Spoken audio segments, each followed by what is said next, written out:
Abra sua Bíblia em Lucas, no capítulo 23, eu quero ler o verso 34. Palavra de perdão é o tema para o qual eu chamo sua atenção hoje. Lucas 23, 34, Jesus disse: Pai, perdoa-lhes, pois não sabem o que fazem. São reveladoras as últimas palavras de qualquer pessoa face a face com a morte. Como uma espécie de ultrassonografia em 3D, como uma espécie de exame de diagnóstico por imagem, as últimas palavras de alguém face a face com a morte expõem o que a pessoa está gestando na cabeça e no coração. Por exemplo, conta-se que Napoleão Bonaparte morreu. Conhece, já ouviu falar de Napoleão Bonaparte, o grande imperador francês? Conta-se que ele morreu às 17 horas e 49 minutos, aos 5 de maio de 1821, com 51 anos de idade, numa pequena ilha chamada Santa Helena, uma ilha isolada no Atlântico Sul. Aquele parecia ser o local ideal para se refugiar dos aliados ferozes que o perseguiam, a Grã-Bretanha, a Áustria, a Prússia e a Rússia. Várias pessoas cercavam o imperador, prostrado, moribundo, enquanto alguns atestam que era por causa de um câncer de estômago que se alastrou, outros relatam que Napoleão foi vítima de envenenamento por arsênico. Dessa nuvem de testemunhas, ouve-se que Napoleão morreu delirando e dizendo várias palavras desconexas. O seu grande e fiel marechal, o general Henri Bertrand, ele ouviu algumas palavras na noite da véspera da morte de Napoleão. E depois que Bertrand conversou com Marchand era criado particular de Napoleão. Depois da conversa entre o general e o criado, Bertrand notou o seguinte no diário dele: durante a noite da véspera do dia em que morreu Napoleão, durante a noite de 4 de maio, o imperador havia falado o nome de seu filho, antes de dizer, à frente do exército. Na véspera, ele havia perguntado 2 vezes, qual é o nome do meu filho?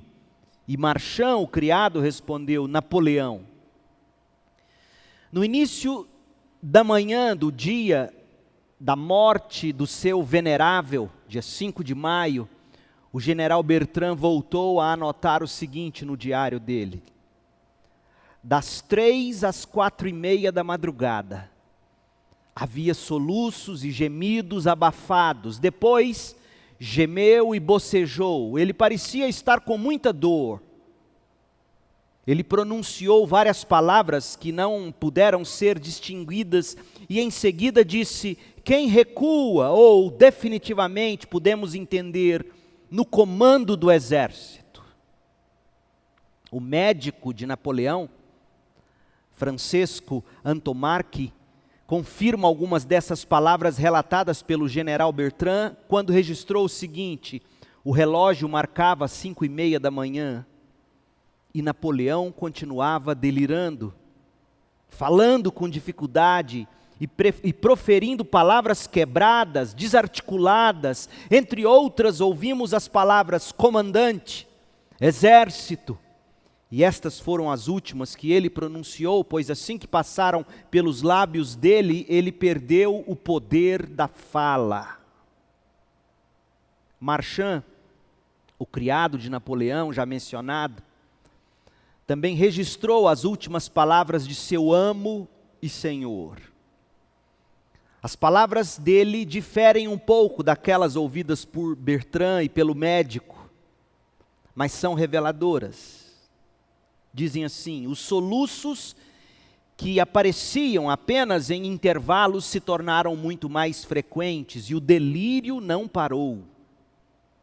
O imperador pronunciou muitas palavras desarticuladas que podem ser traduzidas como França, meu filho, exército.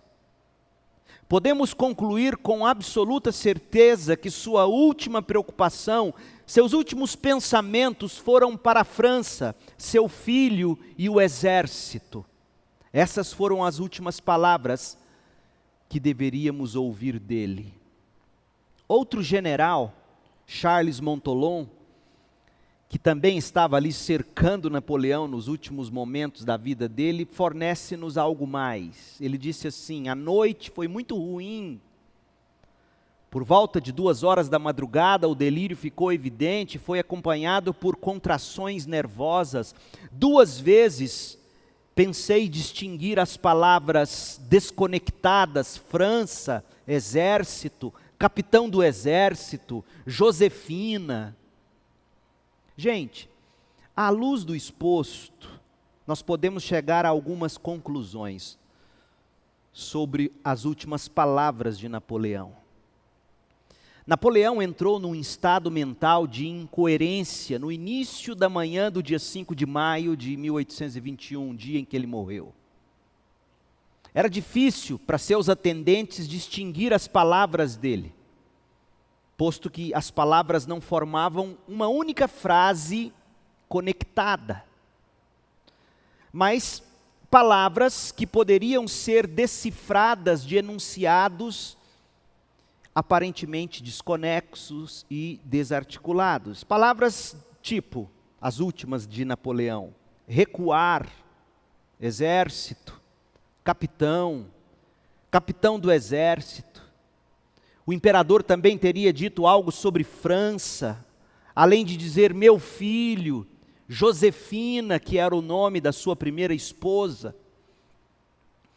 Portanto, se as últimas palavras antes da morte são realmente capazes de nos fazer uma revelação honesta da pessoa, as últimas palavras de Napoleão revelam que seu amor duradouro sempre foi pelo seu império, pelos seus exércitos, pelas suas conquistas e a perpetuação do poder pelo seu filho e família.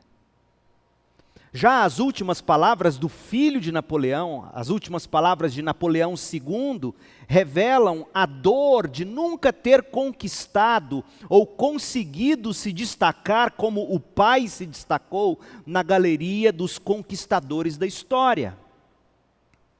Napoleão II, filho de Napoleão, nasceu em Paris, aos 20 de março de 1811.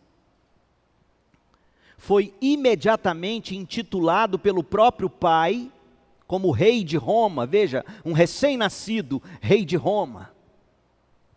Único herdeiro direto do pai, ele veio à luz da segunda esposa de Napoleão, a arquiduquesa Maria Luísa. Em 1815, com apenas 4 anos de idade, foi apontado pelo pai como seu sucessor no trono imperial francês. Mas ele não teve o título reconhecido nem pelos franceses, nem pelas potências europeias. E foi levado ainda naquele ano para a Áustria, terra natal da mãe. Ficou conhecido apenas como Franz, que era a abreviação do seu nome de fato. Ele foi morar no palácio de Schönbrunn com a mãe dele, os parentes, lá na corte austríaca. Ele foi muito bem educado, ele foi educado em línguas, aprendeu o alemão, aprendeu o italiano, aprendeu matemática, artes militares, demonstrava boa proeminência nesses assuntos. Mas vivia sempre doente, bastante retraído. E passou a ser conhecido em 1818 como Duque de Reichsstadt, título que foi outorgado a ele pelo avô materno, o imperador austríaco Francisco I. Por pressão de nobres e políticos europeus, Napoleão II foi proibido de ocupar qualquer cargo público de fato. E em 1832, aos 21 anos, ele foi acometido de pneumonia, que o enfraqueceu consideravelmente. Em julho do mesmo ano, ele faleceu na cidade de Viena, faleceu de tuberculose. E disse que nos últimos dias de vida, uma de suas últimas palavras teriam sido as seguintes: devo terminar tão jovem uma vida que é inútil e sem um nome. Meu nascimento e minha morte, essa será toda a minha história. Que lástima morrer assim. Que triste morrer agarrado ao poder e à fama, como morreu o pai dele. Lástima também, e talvez até maior, morrer lamentando nunca ter alcançado poder e fama. Mas o que poderia ser pior? Penso que pior do que morrer agarrado ao amor pelo mundo, seria morrer zombando da vida e da própria morte, sem ter qualquer certeza do que se esperar do outro lado da morte.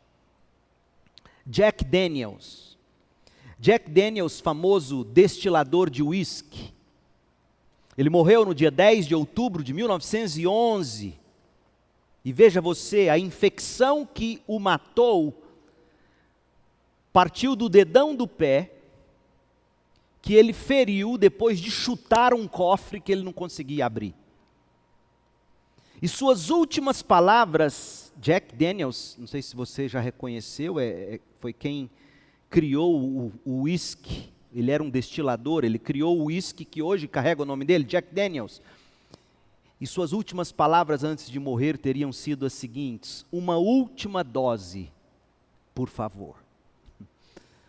Ainda mais triste e trágico foi que esta frase, com as últimas palavras de Jack Daniels, foram usadas em campanha publicitária em 2006, para divulgar o uísque que traz no rótulo o nome dele. Zombar da vida e da morte. Uma última dose, por favor. Bob Marley foi mais consciente. A estrela do reggae morreu de melanoma maligno, que foi encontrado no dedão do pé em 1977. Mas o cantor se recusou ao tratamento que impunha amputação, e a doença acabou se espalhando para os pulmões, para o cérebro. E suas últimas palavras ditas ao filho Ziggy, antes de morrer, Bob Marley morreu com 36 anos, aos 11 de maio de 1981, sofreu, portanto, com o câncer durante 4 anos, e antes de morrer teria dito ao filho: o dinheiro não pode comprar a vida. Já o músico, compositor, famoso, Frédéric Chopin, morrendo de tuberculose, teria implorado aos que o circundavam: a terra é sufocante, você jura que irá fazê-los me cortar para que eu não seja sepultado vivo?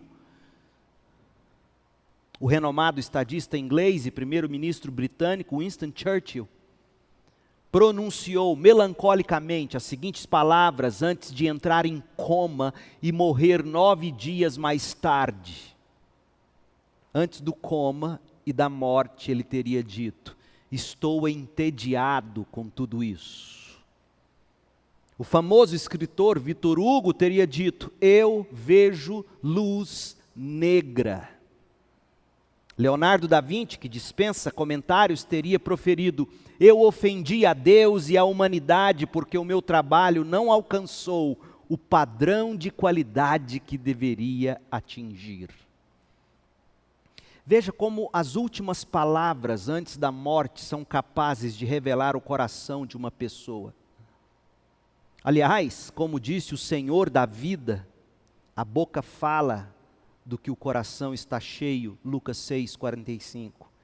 E isto se aplica também à hora da morte. Permita-me um último personagem cara a cara com a morte. Karl Marx, que era, dentre outras coisas, filósofo, historiador e sociólogo de origem alemã. Marx ficou conhecido por sustentar durante a vida que as sociedades progridem através das lutas de classe.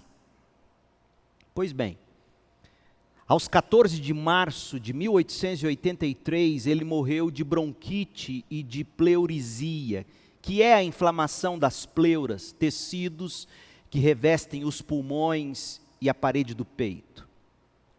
Conta-se que a governanta dele, veja bem, Karl Marx, que defendia os mais pobres, tinha uma governanta, mas isso é outro sermão, é outra história. A governanta se aproximou dele e perguntou a Karl Marx se haveriam algumas últimas palavras a serem ditas. O homem disparou contra ela e respondeu-lhe: vá embora, saia. As últimas palavras são para tolos que não disseram o suficiente. Marx estava errado. Jesus Cristo tinha dito muita coisa vital durante seus 3 curtos anos de ministério na terra. Aliás, tudo o que Jesus disse foi e continua sendo vital.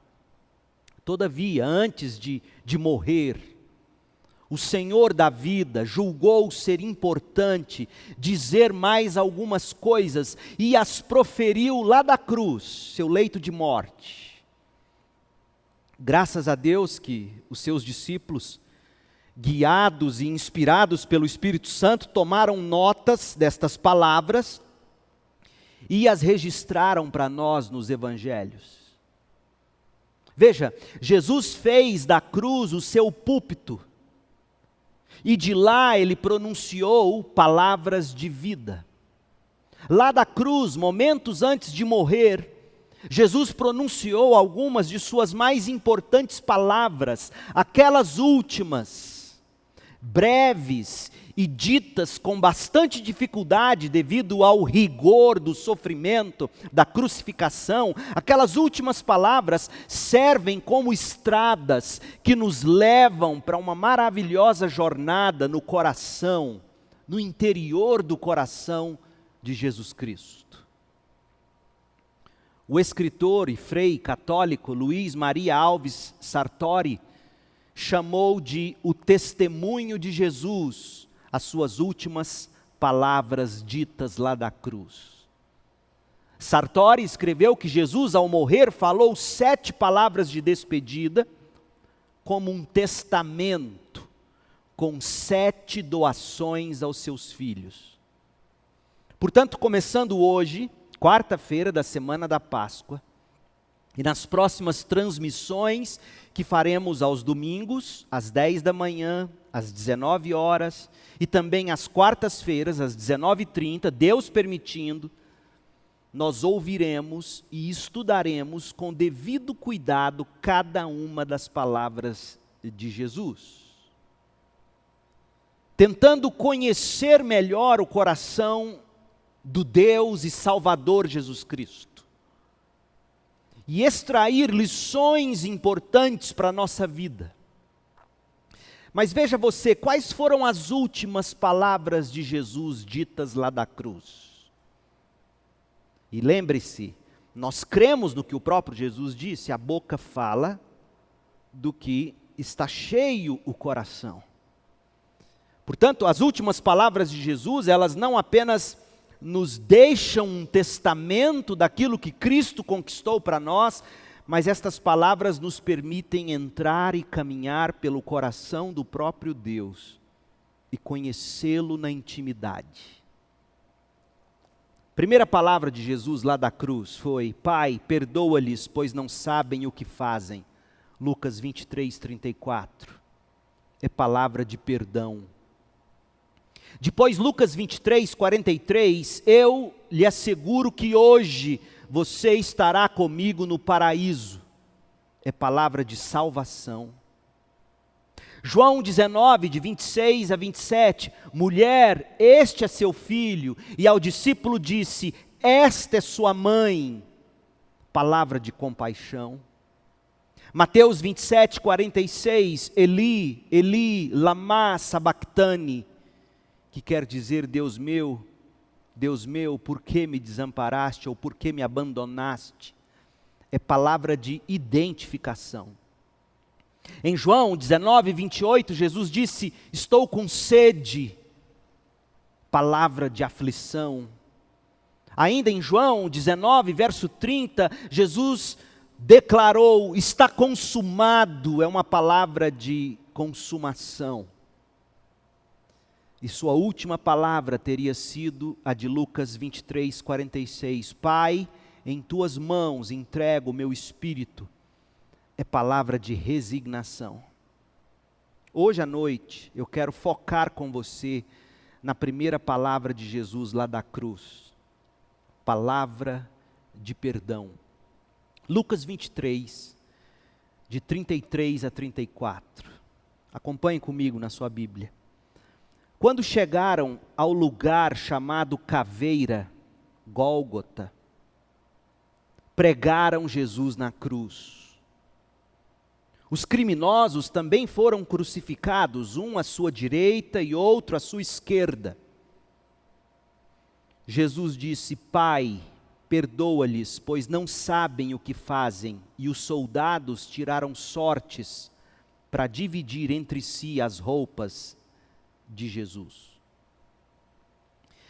Quais lições nós podemos extrair desta primeira das últimas palavras de Jesus?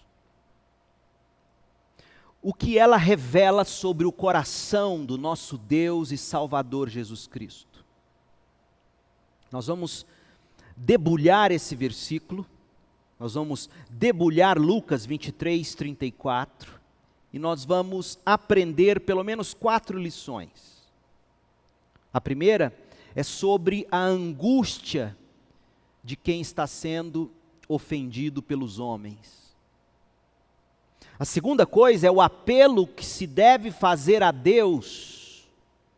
O apelo que deve fazer a Deus aquele que está sendo ofendido. Depois, o argumento apresentado pelo ofendido a Deus em favor dos ofensores. E o que se adquire junto a Deus e aos homens quando a gente perdoa a ofensa dos maus. As aplicações, portanto, dirão respeito a quem sofre diante de Deus com a grande ofensa dos homens. Falaremos da angústia de quem é ferido, do apelo que ele deve fazer, do argumento que ele deve apresentar e da aquisição que ele obtém. Então vamos lá, a angústia do ofendido. Quem nunca foi ofendido? Veja como estas palavras de Jesus na cruz são relevantes. Todos nós somos ofendidos, o tempo todo. Filhos ofendem pais, pais ofendem filhos. E a ofensa machuca mais no coração daquele que mais sente amor por quem o feriu. Porque se quem te fere é alguém mais distante de você, dói, mas logo você balança, chacoalha a poeira e esquece. Mas quando é alguém perto que você ama, dói muita ofensa. É angustiante.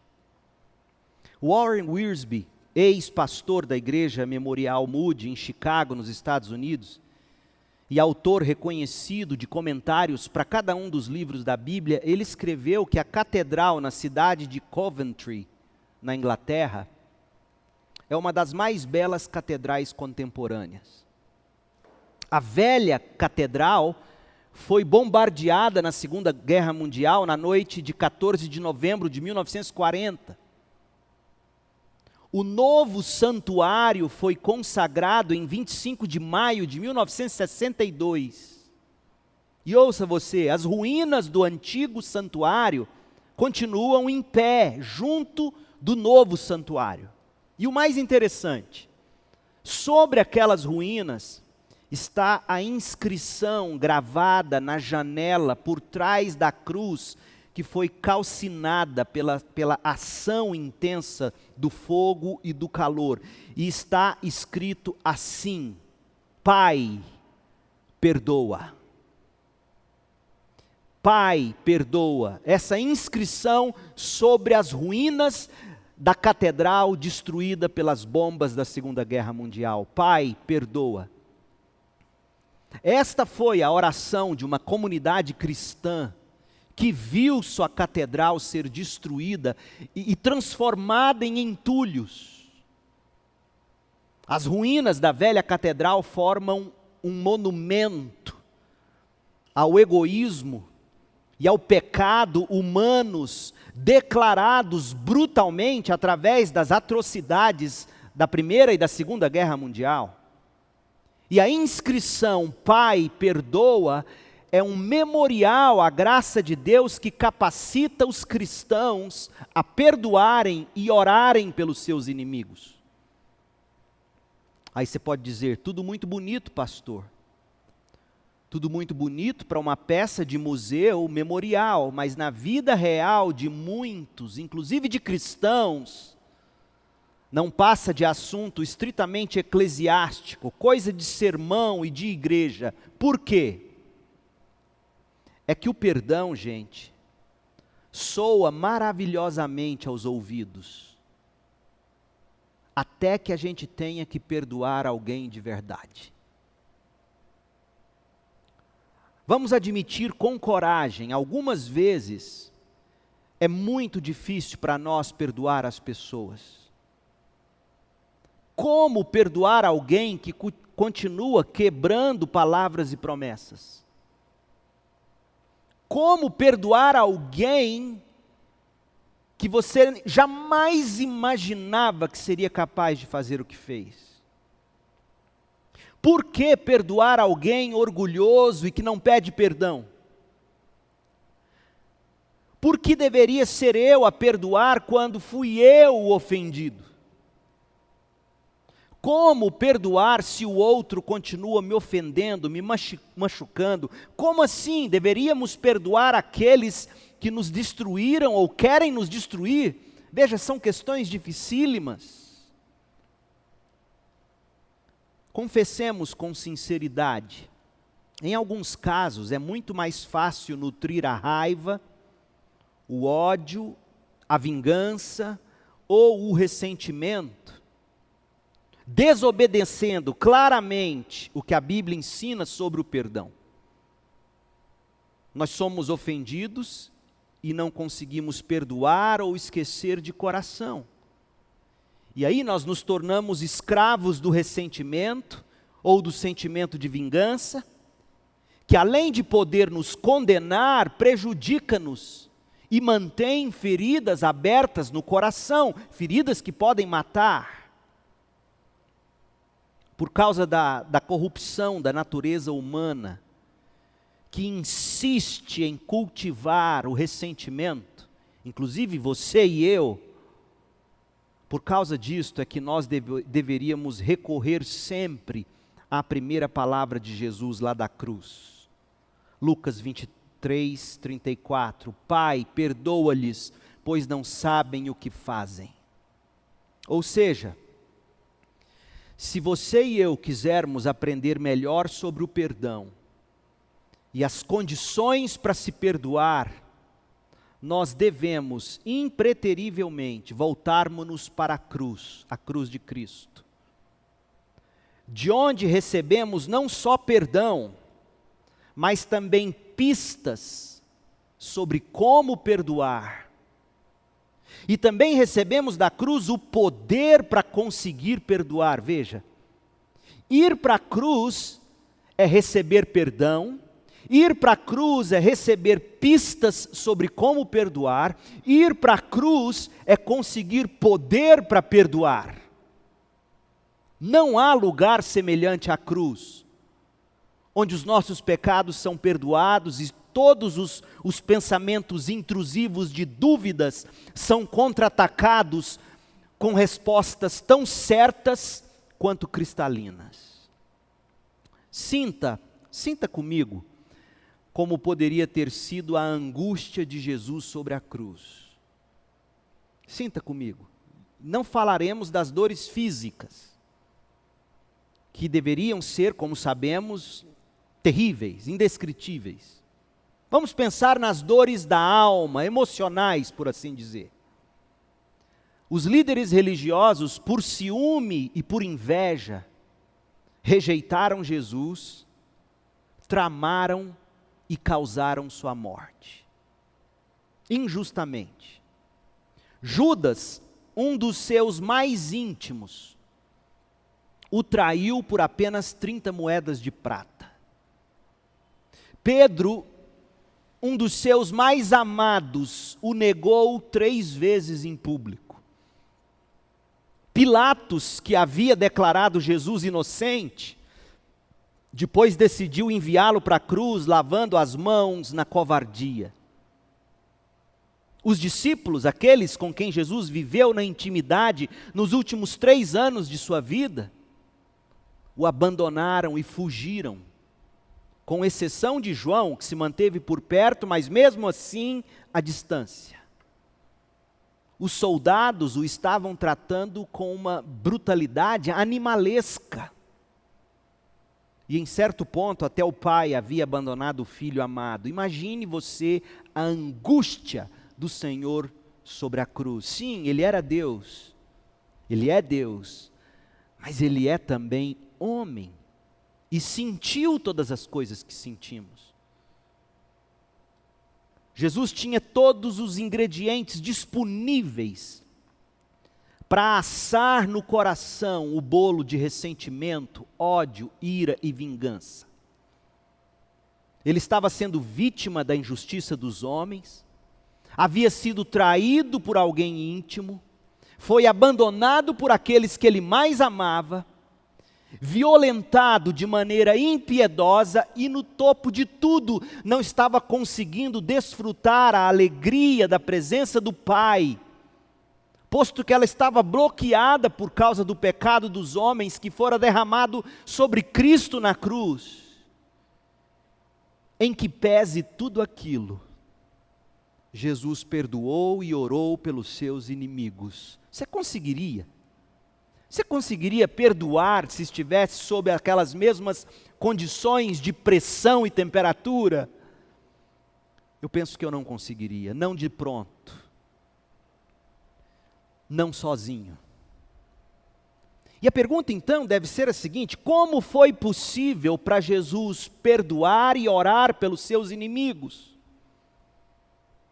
Se você luta com a angústia de uma ofensa, de um pecado cometido contra você, assim como estava acontecendo com Jesus, e se você não consegue perdoar como deve, especialmente se você se declara cristão, a pergunta é: como você pode conseguir? Jesus nos dá pistas, e a principal delas está em 2 palavrinhas deste versículo, que nos revelam que o segredo de Jesus estava na sua comunhão com o Pai. Veja você, enquanto ele estava sendo ofendido, Jesus permanecia dizendo repetidamente, dizendo, Pai, Pai. Como a gente sabe disso? Olha o texto, e agora eu leio na Almeida, Revista e Atualizada, Lucas 23, 34.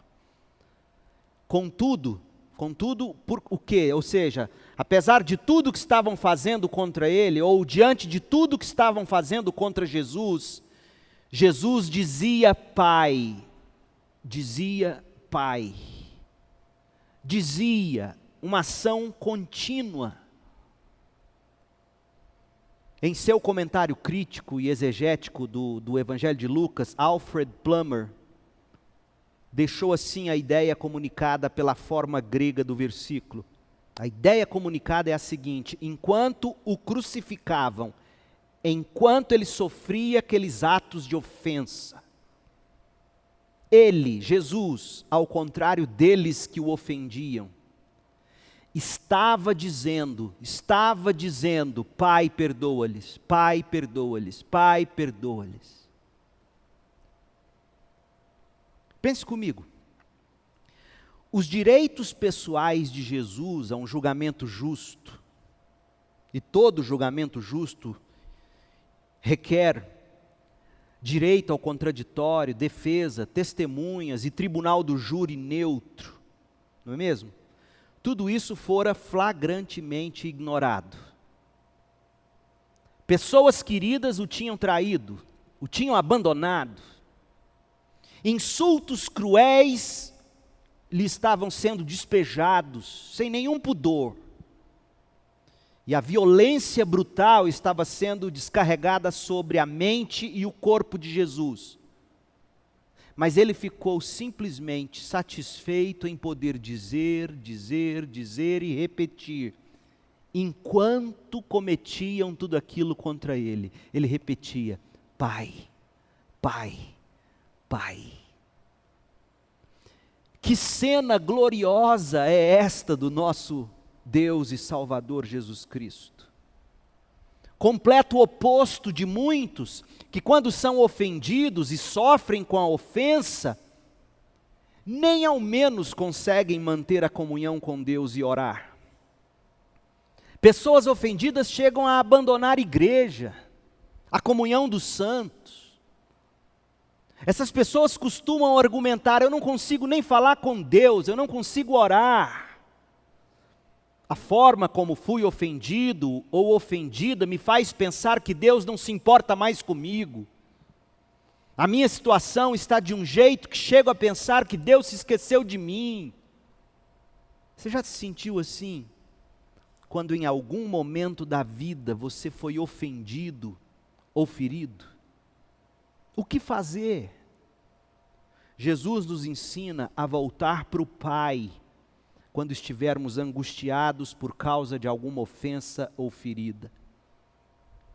Se tem que perdoar alguém, mas não consegue, é neste ponto que você deve começar a verificar como está o seu relacionamento com o Pai. Aperfeiçoe a sua comunhão com Deus.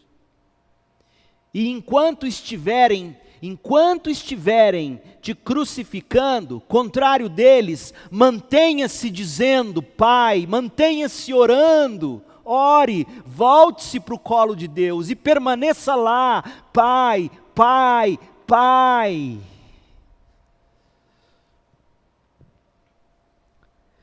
Jesus conseguiu perdoar na situação em que ele se encontrava, porque ele tinha comunhão profunda com Deus. Porque ele estava tratando dos negócios do Pai.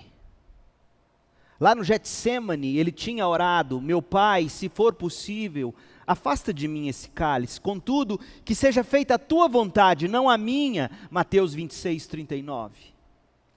William Bright, em 1887, descreveu o ato de Jesus perdoando os seus algozes no Calvário com uma habilidade literária invejável. Ouçam o que escreveu William Bright. Quando o homem deu o pior de si, Jesus orou. Não por justiça. Ouça você, crente. Jesus orou não por justiça, mas por misericórdia, e implorou para que seus inimigos não sofressem as consequências dos próprios atos de maldade, e orou não após suas feridas terem sarado, mas enquanto estavam sendo abertas. Não é assim? A gente costuma dizer: quando sarar eu oro.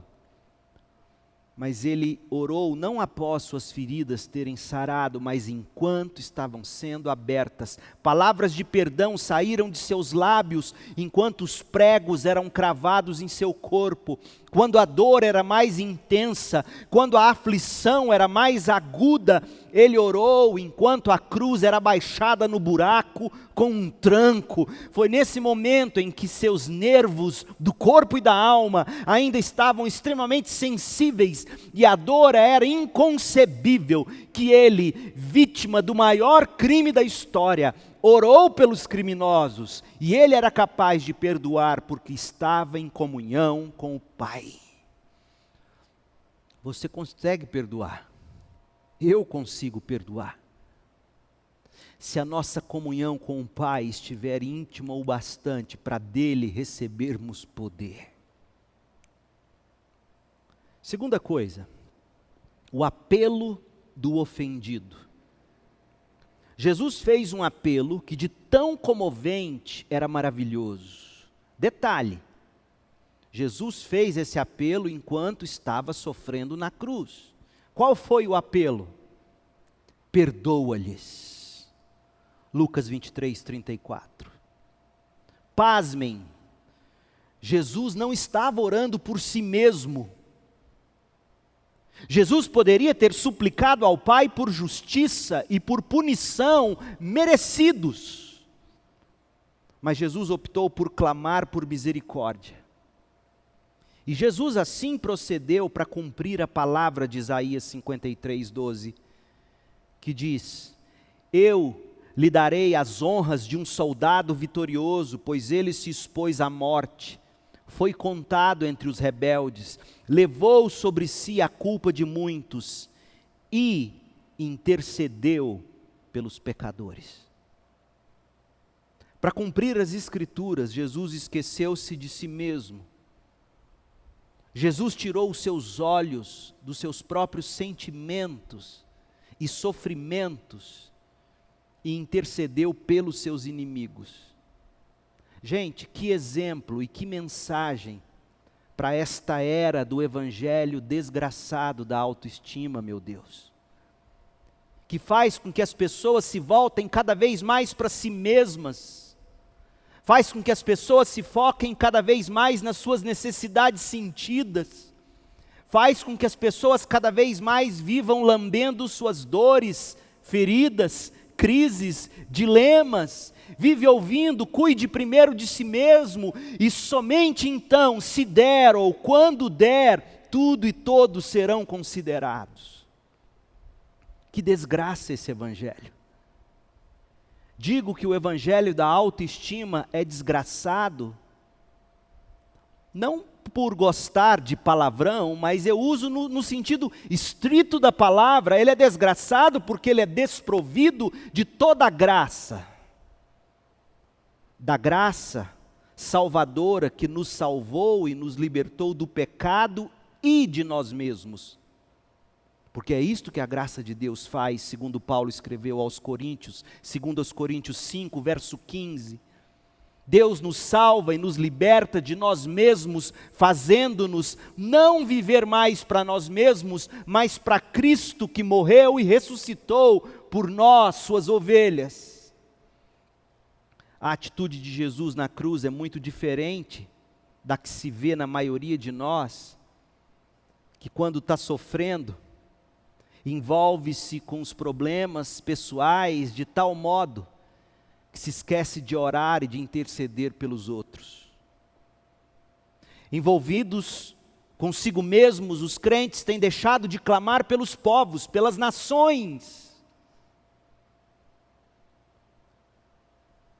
Qual foi a última vez que você ouviu alguma igreja chamando o país para jejuar e orar para que esta situação do novo coronavírus cause a salvação dos povos?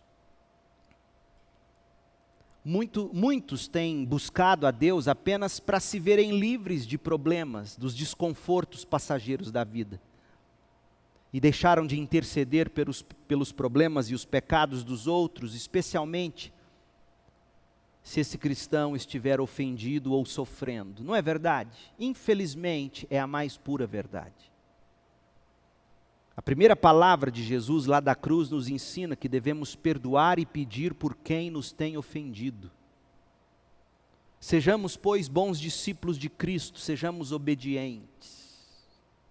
Terceiro lugar, o argumento do ofendido.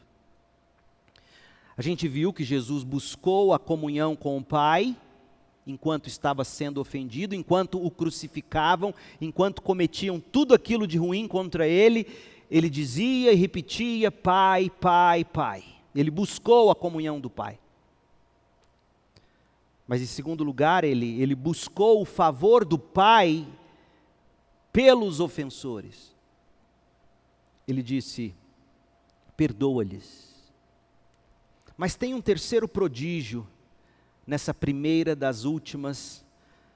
de suas últimas palavras ditas lá da cruz. O argumento que o Filho apresentou em favor daquelas pessoas. Ou seja, como ele foi capaz de virar para o pai dele e dizer: Pai, perdoa eles, sofrendo tanto.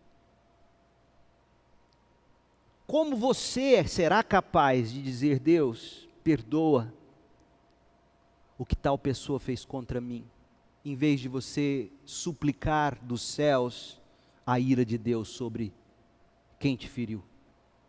Como você consegue fazer isso? Ouça o que Jesus fez. Olha o argumento dele em favor daqueles por quem ele roga o perdão. Lucas 23, 34.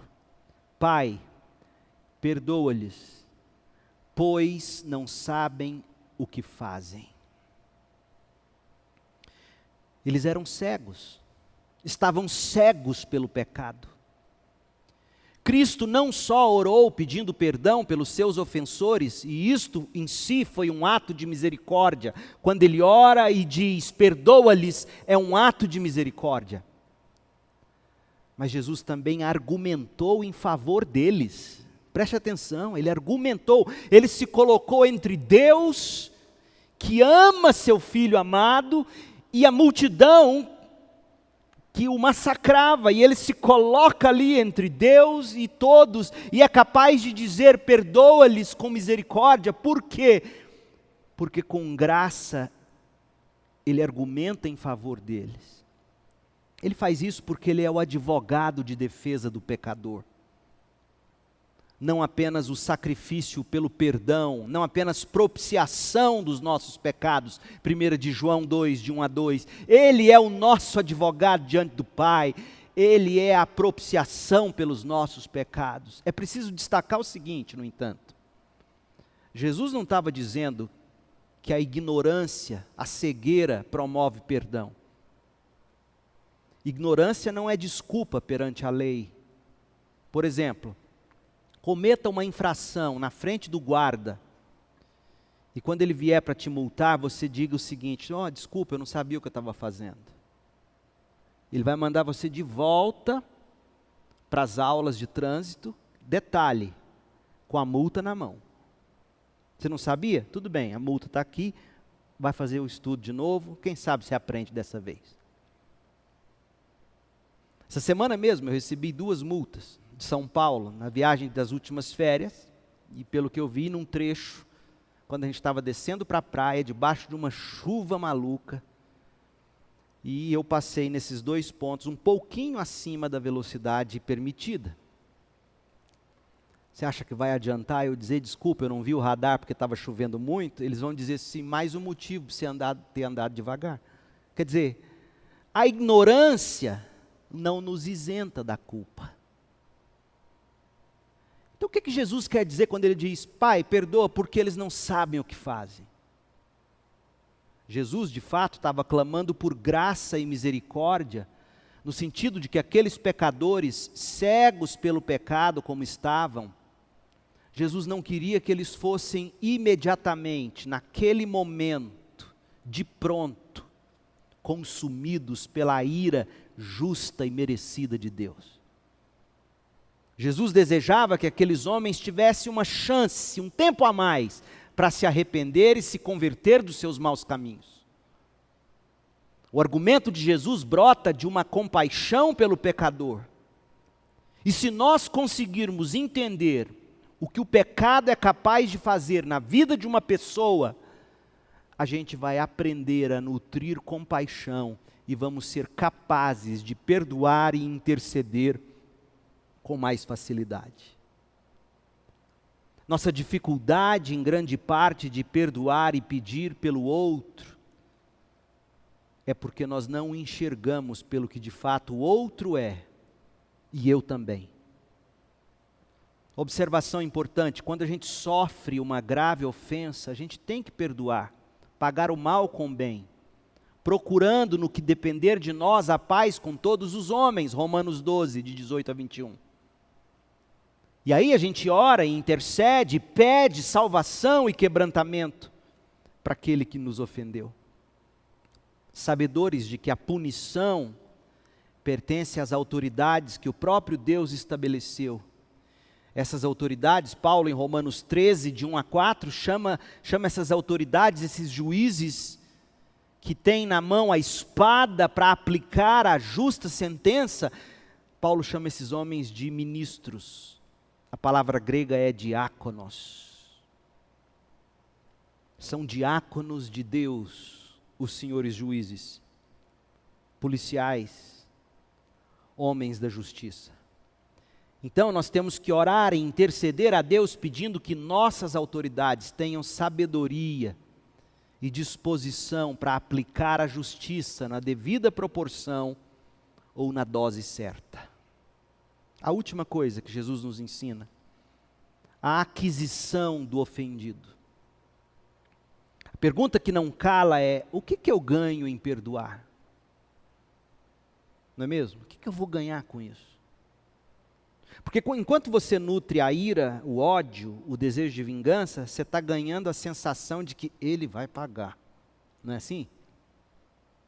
Mas quando você joga as armas no chão, perdoa, clama a Deus, sabedor de que ele é cego, clamando a Deus por mais tempo sobre a vida dele, para que ele se arrependa, ou converta-se dos seus maus caminhos, etc. O que você ganha com isso? O que eu ganho com isso? Vamos ver o que Jesus ganhou. Jesus conseguiu muito com o seu gesto de misericórdia, graça e compaixão. Nem todos os que ofenderam e maltrataram Jesus foram perdoados por Deus no final. Muitos daqueles por quem Jesus pediu perdoa, eles não sabem o que fazem, no fim foram condenados. Muitos. Não naquele momento, mas no fim sim.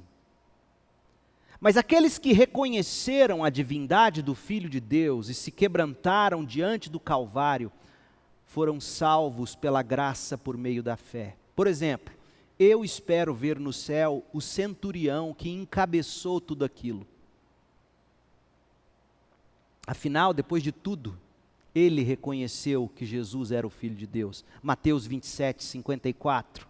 O oficial romano, o cabeça dos algozes, o que conduziu aquilo tudo, e os soldados, outros soldados que estavam com ele, vigiando Jesus, ficaram aterrorizados com o terremoto e com tudo que tinha acontecido, e disseram: este homem era verdadeiramente o Filho de Deus.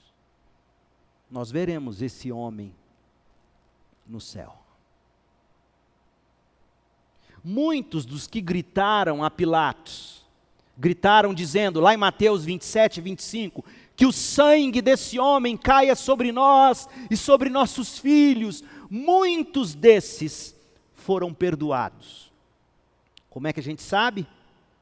Atos capítulo 3, olha Pedro, um tempo depois, pregando no dia de Pentecostes. Tempo depois da crucificação, da ressurreição e Jesus ter subido ao céu, Pedro vai pregar em Jerusalém no dia de Pentecostes. Olha o que ele diz, Atos 3, 14. Vocês rejeitaram o santo e justo, e em seu lugar exigiram que Barrabás fosse liberto, um assassino.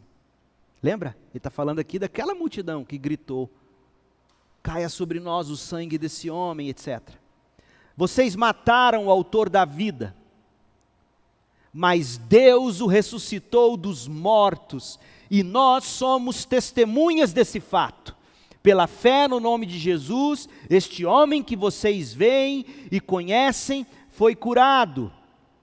A fé no nome de Jesus o curou diante de seus olhos. Irmãos, sei que vocês e seus líderes agiram por ignorância. Olha ele fazendo eco com Jesus.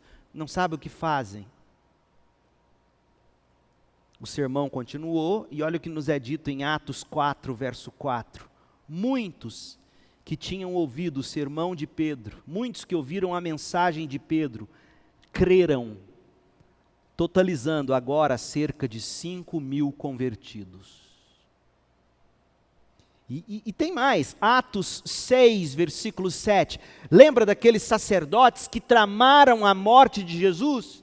E Jesus lá na cruz orou por eles, inclusive, dizendo: Pai, perdoa-lhes, não sabem o que fazem. Olha o que aconteceu, Atos 6, 7. A mensagem de Deus continuou a se espalhar. O número de discípulos se multiplicava em Jerusalém. E muitos sacerdotes também se converteram. O que se aprende? O que eu ganho em perdoar? Aprende-se que Deus foi paciente com Israel. E desde aquele incidente deu ainda mais 40 anos para os judeus. Por que 40? Porque foi só no ano 70 que os romanos destruíram Jerusalém e o templo. Deus ouviu a oração de Jesus na cruz. Pai, perdoa-lhes, não sabem o que fazem. Deus deu mais 40 anos dizendo: vou deixar essa e a próxima geração viverem, para que se arrependam. Nosso perdão, portanto, contribui para que aqueles que nos ofendem, juntamente com o mundo cheio de ódio, o mundo com sangue nos olhos, aprenda sobre o amor de Deus. Mateus 5,16 diz que da mesma forma, suas boas obras, nossas boas obras, devem brilhar para que todos as vejam e louvem seu Pai que está no céu. O que se ganha ao perdoar? Nós promovemos a glória de Deus através de nossas boas obras de perdão, que brilham para de alguma forma contribuir para a salvação daqueles que nos ofendem e do mundo que nos assiste, perdoando. É isto que se ganha. A glória de Deus. Quem sabe a salvação de quem nos ofende. E quem sabe a salvação de quem nos assiste perdoando. É isto que se ganha, crente. E não há maior prêmio do que este para um crente. Você está sofrendo com a ofensa de alguém? É provável que sim. É provável que, em alguma medida, você foi ferido ou machucado por um irmão, por uma irmã, por um amigo, pelo próprio filho, ou pai, ou mãe. Perdoe. Vai fazer bem a você. Seu gesto vai glorificar a Deus.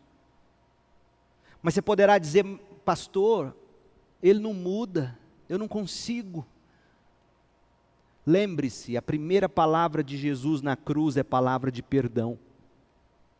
E nos ensina que é possível perdoar, mesmo enquanto estivermos sendo ofendidos. Porque Jesus disse tudo aquilo enquanto ainda estava sendo ofendido. Não tinha dado tempo nem de saber quem daqueles iriam se arrepender. O segredo do perdão está em mantermos relacionamento íntimo e verdadeiro com Deus. Nossa incapacidade de perdoar revela pelo menos duas coisas. Uma, eu não estou tão íntimo com Deus para dele receber poder para perdoar. Eu não estou fazendo de Deus aquela fonte de toda satisfação e prazer que enquanto me machucam, eu continuo podendo dizer: Pai, Pai, Pai. Outra coisa, pode ser que você não esteja reconhecendo que quem te ofende está cego pelo pecado e que, portanto, se ele ou ela não se arrepender enquanto é tempo, justiça ainda maior cairá sobre a cabeça dele. Só assim, em comunhão com Deus, entendendo o que se passa no coração de quem te ofende, é que você e eu seremos capazes de clamar e interceder por aqueles que pecam contra nós. E o resultado? Nós vamos colher os frutos da nossa compaixão. Cristo será glorificado. Pessoas poderão ser salvas para a vida eterna. Meu Deus, como tenho ficado triste nos últimos tempos, e não é de agora com o novo coronavírus, crentes gritando e xingando e brigando e odiando os outros, quando o nosso Senhor em cima da cruz, quando abre pela primeira vez a boca, lá da cruz, ele diz: Pai, perdoa-lhes, pois não sabem o que fazem. Agora, pode ser que você seja o grande ofensor. Cego, você segue pela vida ofendendo a Deus, ofendendo ao Filho de Deus, pecando contra o Espírito Santo, entristecendo o Espírito Santo com seus pecados. Pode ser que você, orgulhoso, esteja fazendo alguém sofrer com as suas ofensas.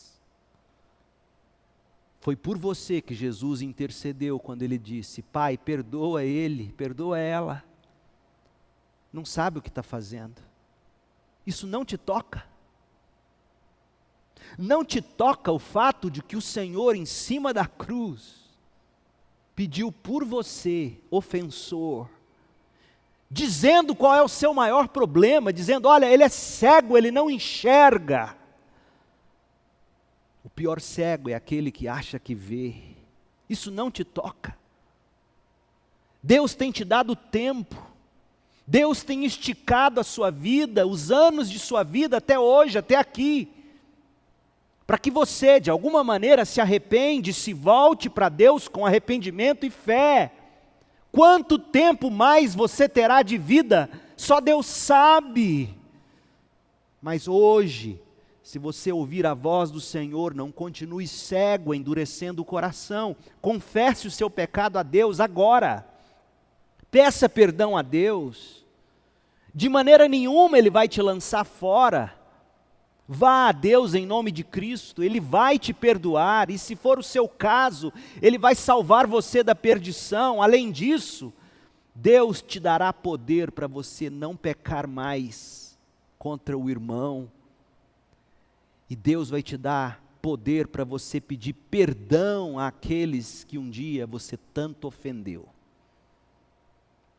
No que depender de você, diz a Bíblia, busque a paz de Deus, busque a paz com Deus e tenha paz com todos.